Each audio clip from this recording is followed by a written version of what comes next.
She wanted an open relationship. He offered open consequences. When Eliza spoke those words, she had no idea what she was truly destroying. She thought she was saving something, searching for freedom, believing honesty was the path to rebirth. But while she flirted with a new connection, Noah quietly gathered the truth. No revenge, no shouting. He was preparing a point of no return. Her "let's try it" turned into a phone call to the lover's wife. Her "we need to shake things up" became a dinner with a guest who knew everything. No screaming, no drama, just facts, sealed in a folder, dry, cold, irreversible. "Hello, my friend. I'm so glad you stopped by my channel. If you're here for the first time, don't forget to subscribe and share this video with your friends or family. It really helps my channel a lot. Please tell me in which city or country you watched this video. I value every one of your comments. So, let's get started. The night everything shifted, Noah Hayes was barely holding it together. He was running on 2 hours of sleep, a cold, half-eaten breakfast forgotten on the counter, and a calendar that had been merciless for weeks. Exhaustion had soaked into every corner of him, far beyond what rest could fix. But what awaited him that evening would unravel him deeper than any physical fatigue. His tie hung crooked. The air outside clung to his skin, heavy, damp, and oppressive. The only thing that pulled him forward was the thought of Eliza, his wife of 7 years, always curled up on their couch, wrapped in the hoodie she'd claimed before he ever got to wear it himself. She was his peace, his compass. But tonight, something was off. The house didn't feel like home. It felt vacant. Not the kind of quiet that soothes, the uneasy, unnatural stillness that warns of something hidden in the shadows. When Noah walked into the living room, she wasn't where she should have been, not sprawled out watching reruns or scrolling on her phone. She was sitting rigid on the couch's edge, staring straight ahead. No sound, no movement. Just her eyes locked forward. "Noah," she said, as he placed his keys in the dish by the door. "Hey, Eliza," he replied, forcing a weary smile as he stepped closer. "Tough day. You all right?" Her voice had a steadiness that didn't feel right. Controlled, too calm. The kind of calm that comes when someone's holding something back. Her fingers clutched her coffee mug like a lifeline. "We need to talk." The words weren't unfamiliar, but the way she said them carved right through him. He lowered himself onto the couch across from her, and suddenly the space between them felt like miles. "I've been thinking," she began slowly, "about us." A quiet anxiety coiled in his stomach. She rushed to explain. "It's not that I don't love you. I do. I really do." He met her eyes, already bracing for impact. "But it feels like we're stuck," she continued, softer now. "Caught in a loop. Everything's predictable. Safe, but not alive," she added after a pause. Noah leaned forward, the tension rising in his voice. "We can fix this. Go somewhere new. Shake things up. Try therapy. Whatever you need." She gave a small, resolute shake of her head. "I don't want a temporary fix. I want something real. Something honest." Then came the words that would fracture his world. "I think we should try being with other people." It hit like a collapse in the air around him. "What?" he asked, blinking as if he'd misheard. "Not behind each other's backs," she said quickly. "No secrets. Just openly. To feel something different." Noah let out a dry, stunned laugh. "So we tear up our vows. Together?" "No," she murmured. "I'm trying to save what we have. I want to feel truth between us again." His thoughts spiraled. He didn't yell. He didn't cry. He just asked, voice low, "There's someone else already, isn't there?" Eliza looked down, and that silence was enough. "Nothing's happened," she said, almost defensively, "but there's someone I've been talking to." We connected, and it made me realize how numb I've become. Noah rose slowly. "Instead of telling me you were numb, you found someone else." "Noah, it's not—" "No. Let me guess. You want permission so it doesn't feel like betrayal." Tears welled in her eyes. "That's not what this is." But something inside Noah had gone quiet, like a door slamming shut within. 7 years, gone. 7 years of late-night pasta, whispered dreams under the covers, surprise notes tucked under pillows. all of it now just evidence of a pattern gone stale. He didn't leave the house that night. But part of him left her. And what filled that void wasn't anger, it was determination. If Eliza needed to find herself again, he would make sure she understood exactly what she was putting at risk. In the days that followed, Noah moved through their shared life like a ghost. The kitchen felt colder, the bed stretched too wide. Eliza was there, but not really. She still made dinner, still kissed his cheek before sleep. But it was all automatic, rehearsed, like they were both acting out roles in a show neither of them believed in anymore. Now and then, her phone would buzz with a name he didn't recognize, Jasper S. Her face would light up in a way that betrayed her, and she'd turn the screen slightly away, not even noticing the way her smile betrayed her heart. That smile wounded him more than any confession. He didn't confront her, not yet. He needed clarity. Not only to confirm what he already knew, but to truly grasp it, to see it for himself before making his next move. So, in the quiet dark of their bedroom, Noah did what people do when pride loses to heartbreak. He searched. While Eliza slept beside him, her body curled as though nothing had changed, Noah opened her laptop. No password, no locked files. She hadn't even considered the possibility that he'd look. That was the clearest sign of how far they had drifted. He stumbled upon it, a chain of messages, some innocuous, many not at all. You brightened my day today. With you, I can finally exhale. I just want to lie beside you and let everything else disappear. There was more. I told him I want to explore something open. He's hesitant, but I believe he'll come around. Noah's fingers trembled as he powered off the screen. She wasn't asking for space to grow. She was gently mapping out an exit. She didn't want forgiveness. She was crafting a clean, blame-free departure. The next morning, Noah made coffee just like always. He poured in her almond milk, sprinkled cinnamon across the foam, her perfect blend. She took a sip and smiled faintly. You're too sweet. He returned the smile. I try. But inside, something cold and deliberate had started to take form, a quiet resolve. Later that week, while Eliza said she was at a late yoga session, likely a cover, Noah made a stop. He visited Vincent Reyes, an old university friend who now specialized in digital forensics. Vincent didn't ask why. Noah didn't explain. I need everything you can uncover on a guy named Jasper Sloan, he said, sliding over a phone screenshot. Socials, career, finances, secrets, anything. Vincent raised an eyebrow. You playing spy now? Noah didn't flinch. Just tell me if he has something to lose. 2 days later, Vincent came through. Jasper Sloan wasn't just some smooth-talking stranger. He had a wife, a toddler, a high-ranking job at a tech company. Outwardly, he was polished. Inwardly, deceptive. His wife, Camille, often shared smiling family portraits, unaware her husband was juggling multiple affairs using burner accounts. Noah printed everything, the chats, the images, the damning lines. Then he paused. Revenge, he realized, was too easy if it came too fast. He didn't want Eliza to suffer. He wanted her to see. So he dialed Camille. They met beneath a cloudy sky at a small cafe. Camille arrived looking like she'd already begun preparing for the worst. I'm sorry, Noah said, laying the folder gently on the table. I hate that it has to come from me.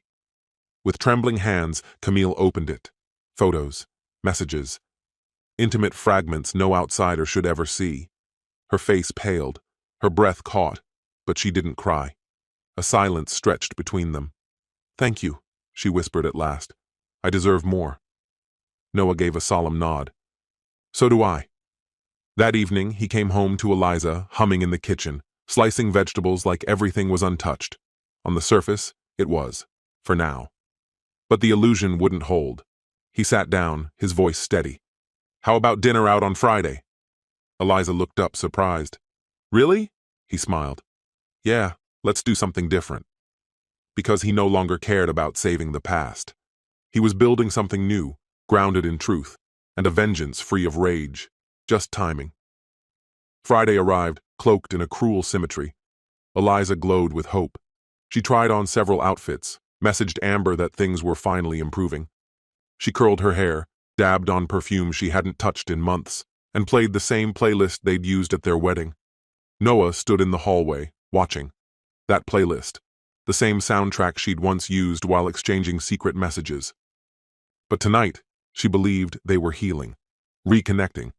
She had no idea she was stepping into a moment he had meticulously prepared. "You ready?" she asked, twirling, eyes bright. He smiled. "Beautiful. Let's go." But there was no dinner reservation. Noah had planned something more lasting. A loft downtown, a private chef, a candlelit meal on a balcony overlooking the city's glowing skyline. Eliza gasped. "Noah, this is incredible." He held out her chair. "I wanted tonight to matter." They dined. They laughed. For a fleeting moment, it felt almost real. Almost. Midway through, Noah refilled her glass and met her gaze. "Do you trust me?" She paused, then nodded. "Of course." "Good," he said, "because I invited someone for dessert." Her face twisted in confusion. "Wait, what?" Noah stood and walked to the door. When he opened it, Camille Sloane stepped inside. She wore a soft cream blouse, her expression composed but charged, a woman who had weathered a storm. She walked in, calm and resolute. Eliza stood abruptly, her face stunned. "Noah, what is this?" The words came out controlled, his expression unreadable. "Weren't we supposed to be truthful with each other? Open?" Eliza's face paled. "You brought her here?" Her voice barely rose above a whisper. Camille stepped forward, placing a manila folder on the table with deliberate care, as if triggering a snare. Eliza stared at it as though it might explode. "That's all of it," Camille said, her tone cold and composed. "Every message you sent my husband, all the photos, every secret you thought was hidden." Eliza shrank back, eyes filled with disbelief. I didn't know he was married. I swear." Noah lifted his hand, silencing her. "Enough. Don't lie, not now. You knew. You just chose to ignore it." Her lips began to tremble. "You set this up," she said, her voice shaking. "You planned this whole thing." "I did," Noah said softly. "Because you needed to see it the way I do. Not just what you did, but how effortlessly you lived with it." The room grew still. Camille took a few steps closer, her tone calm but unwavering. "I'm not here to scream or argue," she said. "I came to tell you Jasper's been served. I'm filing for full custody." Then she looked to Noah. "And you," she said with quiet finality, "deserve someone who doesn't mistake betrayal for bravery." She left without hesitation, not bothering to look back. Eliza slowly collapsed into a chair, her hands unsteady. "Noah, please." He didn't turn around. "You've said enough."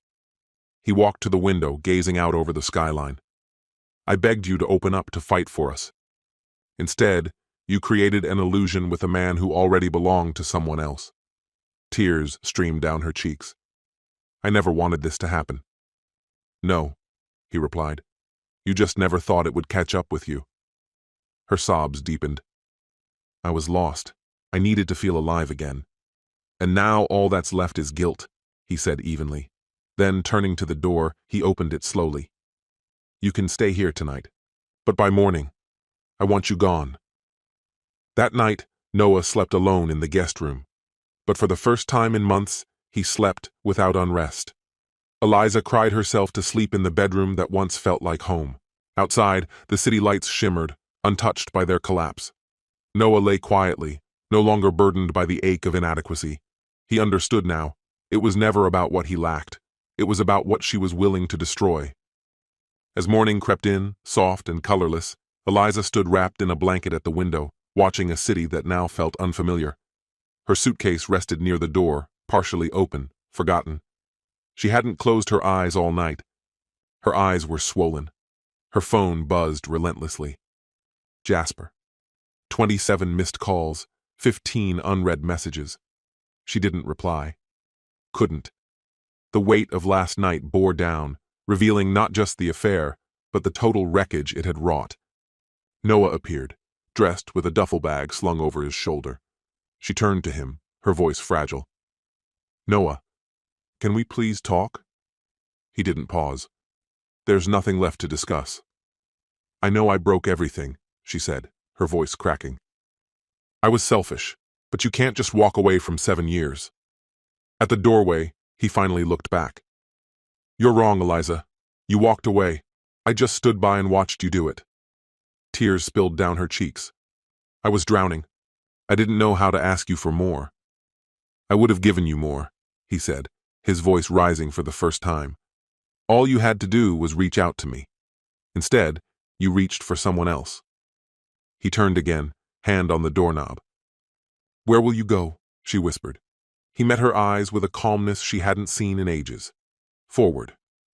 And then he left. In the 2 weeks that followed, Noah didn't merely survive. He began to heal.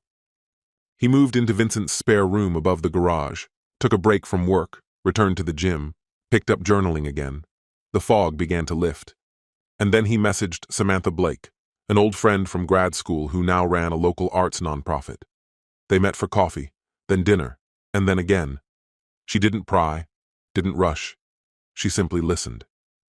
With her, he rediscovered what true connection felt like, built on sincerity, not pretense. Meanwhile, Eliza's life slowly came apart. The moment Camille served divorce papers, Jasper cut off all contact. Her social circle thinned as people learned the truth.